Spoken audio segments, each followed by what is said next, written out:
moom la ñuy naqarlu ci kàddu yi nga xamante ne Mollah Morgun yëkkati na ko teg ko ci sunu kilifa bi nga xamante moom moo di soxna ak Karim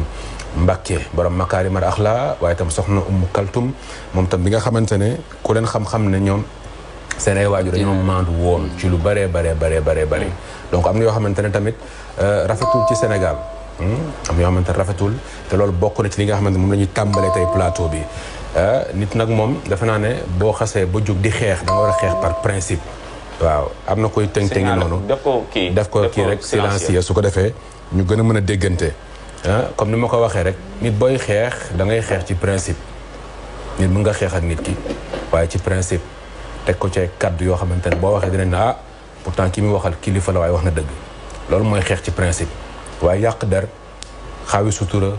wuññu malaanu sutura loolu yëpp bokk na ci li nga xamante ne pour man c'est être vraiment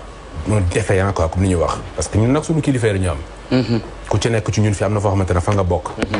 mu ngi ko jël jëmale ko ci waa kër Serigne Touba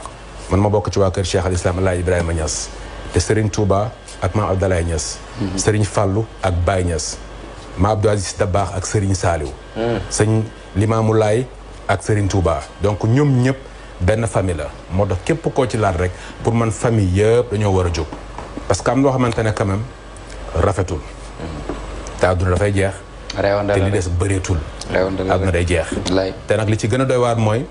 yow mi koy wax xoloo fa nga xamante ne fa nga bokk ndax lépp lu ñu la waxal rek wala lépp loo wax rek dañuy xool ca fa nga bokk dañu naan diw moo ko yónni te loolu bokk na ci li nga xamante ne tey bëggoon naa Ibrahima Gueye nay leer ñu waxtaanee ko tàmbalee ko waxtaan bi laata ñu ñëw ci mbirum audio yi ci génn bi nga xamante ne Mollah Morgun génn na ko jëmale ko ci soxna ak Serigne Abdou Karim Mbacké borom Makarimal Akhlaq te ñëpp nee nañu Mollah Morgun Ousmane Sonko lay xeexal donc lépp lu mu def dañ naan Sonko moo ko yónni. moom kenn lay xeex.